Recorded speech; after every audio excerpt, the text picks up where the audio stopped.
മക്കളെ, ഒരു പ്രധാനപ്പെട്ട കാര്യം പറയണം നിന്നെ ഇങ്ങോട്ട് വിളിപ്പിച്ചേ. എന്നാ അച്ഛാ? മെൽവിനും ഇത് കേൾക്കണമെന്നുണ്ടായിരുന്നു. നിന്റെ ബെസ്റ്റ് ഫ്രണ്ട് അല്ലേ?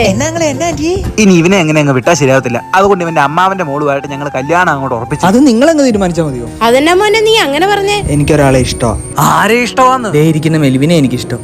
മെൽവിനെയോ? ഞങ്ങൾക്ക് അറിവ് വെച്ച കാലം തൊട്ട് ഞങ്ങൾ പ്രണയത്തില്ല. ഞങ്ങളെ ആർക്കും ഇരിക്കാൻ പറ്റില്ല. ഇപ്പൊ എങ്ങനെയുണ്ട്? ഈശയും താടിയില്ലാത്ത നീ പരിക്കാത്ത കയറി നിരങ്ങപ്പോഴേ ഞാൻ വിചാരിച്ചായിരുന്നു ഇങ്ങനെയൊക്കെ അവസാനിക്കത്തുള്ളൂ. അച്ഛൻ എന്തൊക്കെ പറഞ്ഞാലും ഞങ്ങൾ ഒരുമിച്ച് ജീവിക്കുള്ളൂ. ഡാഡി ഞങ്ങളെ പിരിക്കല്ലേ ഡാഡി? ഈ തലതെറിച്ച് നശിച്ചു പോയി. കുടുംബക്കാരോട് ഞാൻ എന്നാ പറയും? ഇതിപ്പോ വല്ല പെണ്ണ് വരുന്ന കുഴപ്പമില്ലായിരുന്നു. ഇതിപ്പോ എന്റെ കുടുംബത്തിന് വേറെ കപ്പല് കയറിയേ. അച്ഛൻ പറഞ്ഞത് സത്യമാണോ?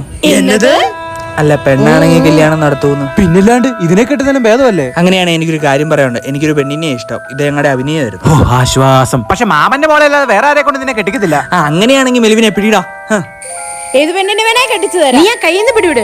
അങ്ങനെ നമ്മുടെ ഐഡിയ സക്സസ്. പക്ഷെ എനിക്ക് നിന്നെ ഒരു നോട്ടം ഉണ്ടായിരുന്നു.